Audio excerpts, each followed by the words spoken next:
दोस्तों, जैसा कि आपने पिछले भाग में देखा था कि पवन अवनी के घर से भागने की अपनी पहली कोशिश में नाकाम हो जाता है, लेकिन फिर से वो दूसरी कोशिश करना चाहता है।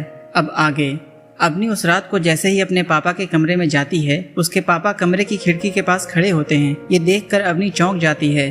पापा, अरे बेटा तुम आओ, इधर आओ। अवनी के पापा अवनी को सोफे पर बैठने का इशारा करते हैं। अवनी अपने पापा के साथ बैठ जाती है। फिर उनके बीच बातें शुरू हो जाती हैं। अवनी, पापा मुझे आपसे कुछ बात करनी है। पापा, हाँ बेटा कहो, क्या कहना है। अवनी, मैं जानती हूँ कि मैंने आपका बहुत दिल दुखाया है। मुझे वो शादी नहीं करनी थी। उस वक्त मुझे कुछ समझ नहीं आ रहा था, इसलिए मैं भाग गई थी।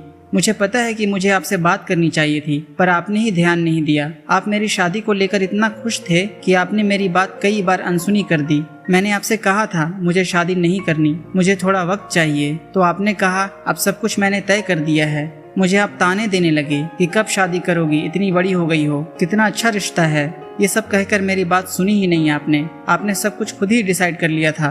पापा, हाँ बेटा, उस वक्त शायद मुझे तुम्हारी बात सुन लेनी चाहिए थी, पर अपने स्टेटस और अपनी शान के आगे मैंने तुम्हारी कोई बात नहीं सुनी। अगर मैं तुम्हारी बात सुनता तो तुम ऐसा कदम उठाती ही नहीं। पर मुझे इस बात की खुशी है कि तुमने पवन से हमारी मर्जी के बगैर शादी नहीं की, बल्कि यहाँ आ गई। मुझे तुम पर गर्व है बेटा, तुमने हमारा सर झुकने नहीं दिया। मेरी शान हो तुम बेटा।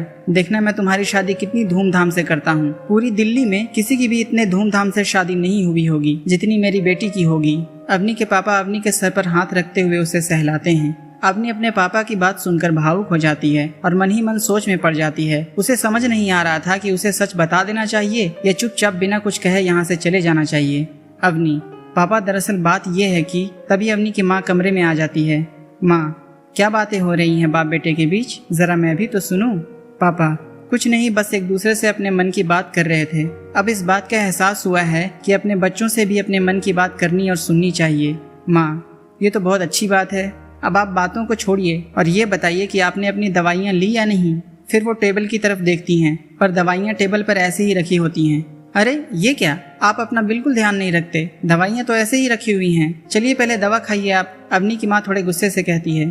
अवनी, पापा आप अपनी हेल्थ का बिल्कुल ध्यान नहीं रखते, चले दवा ले लें आप। माँ, पता है बेटा, तुम्हारे जाने के बाद इनकी कितनी हालत खराब हो गई थी। दवाइयाँ लेना बिल्कुल छोड़ दिया था इन्होंने, पर अब तो आपकी लाडो आ गई है, अब तो ध्यान दीजिए।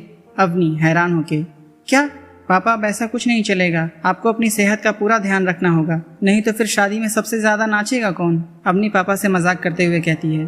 पापा हंसते हुए, हाँ मैं समझ गया, अब से ध्यान दूंगा। एक ही तो बेटी है हमारी, इसकी बात नहीं मानूंगा तो किसकी मानूंगा। अवनी उन्हें खुश देखकर अभी कुछ न कहने का फैसला लेती है और वहाँ से चली जाती है। अवनी को बाहर जाते हुए देख पवन उसके पास आता है और कहता है, अवनी, अवनी रुको तो, क्या हुआ, तुमने अपने पापा को बताया। अवनी, अभी नहीं, देखो मैंने कोशिश की थी, पर पापा को इतना खुश देखकर मेरी हिम्मत नहीं हो पाई। ऊपर से अभी पापा की हेल्थ भी ठीक नहीं है, तो मैं उनसे कुछ ना कह सकी। पवन, यार ऐसा करके तुम उन्हें धोखा दे रही हो। वो एक झूठ को लेकर खुश हो रहे हैं और तुम्हें पता है जब ये झूठ सच नहीं होगा तो फिर उन्हें और ज्यादा तकलीफ होगी। अगर तुमसे ये सच नहीं बोला जा रहा है तो मैं अभी उनके पास जाकर उन्हें सब सच बता देता हूँ। अवनी, नहीं रुको तुम, मैं उनसे खुद बात कर लूंगी। वो तुम्हारी बात नहीं सुनेंगे, हो सकता है वो कुछ गलत कर दें तुम्हारे साथ। मैं ही उनसे बात करूंगी, पर अभी तुम यहाँ से जाओ, नहीं तो कोई सुन लेगा और प्रॉब्लम हो जाएगी। अवनी पवन को जबरदस्ती वहाँ से भेज देती है और अपने कमरे में चली जाती है। सुबह के 9 बज रहे होते हैं और सब नाश्ते की टेबल पर बैठे होते हैं। रुपेश, पापा मैं सोच रहा था कि पवन जी का थोड़ा फिजिकल टेस्ट हो जाए। रुपेश पवन के मजे लेते हुए बोलता है। पापा, फिजिकल टेस्ट मतलब? रुपेश, मेरा मतलब था कि कुश्ती में 2-2 हाथ हो जाता तो हमें पता लग जाता कि हमारे जीजू फिजिकली कितने स्ट्रांग हैं। पापा, हाँ हाँ क्यों नहीं, आखिर पता तो चले कि हमारे होने वाले दामाद जी की बाजुओं में कितना दम है।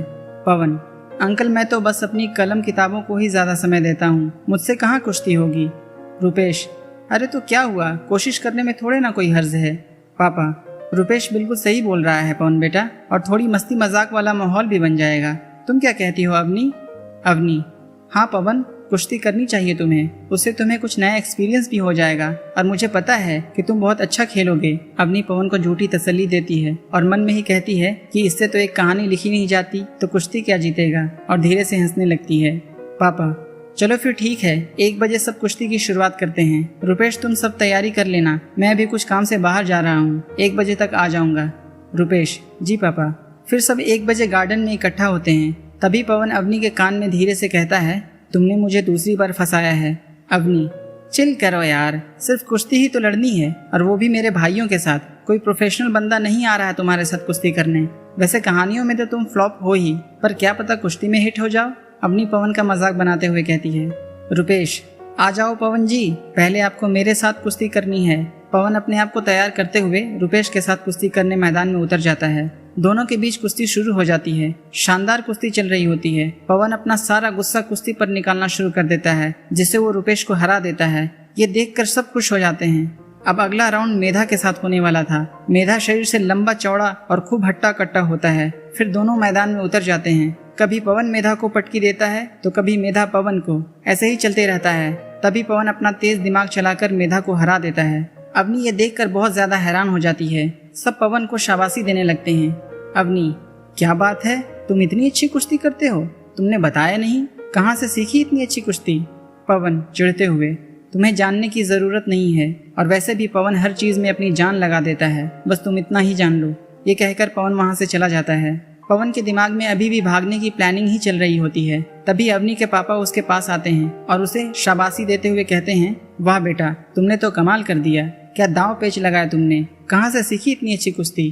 पवन, कॉलेज के दिनों में बस 1-2 बार कुश्ती की थी, वहीं से थोड़ा बहुत सीखा है। पापा, बहुत अच्छे बेटा, तुम बिल्कुल इस फैमिली का हिस्सा बनने के लायक हो। लेकिन पवन को इन सब बातों से कुछ फर्क नहीं पड़ रहा था। उसे तो बस यहाँ से भागना था। फिर उसी रात को पवन गार्डन में बैठकर कुछ सोच रहा होता है और अकेले में अपने आप से ही बातें करने लगता है। पवन, मुझे नहीं पता, मैं तो जीतना नहीं चाहता था, पता नहीं कैसे जीत गया। लगता है मेरा बुरा टाइम चल रहा है, इसलिए सब उल्टा हो रहा है। इस बार कैसे भी करके यहाँ से भागना ही होगा। आज कुश्ती करवाई है, कल पता नहीं और क्या करना पड़ेगा। कहीं शादी ही करवा दी तो? नहीं, कुछ सोच पवन, कुछ सोच। क्या इस बार पवन भागने में कामयाब हो पाएगा या फिर से उसके सामने कोई नई मुसीबत आ जाएगी? जानते हैं अगले भाग में।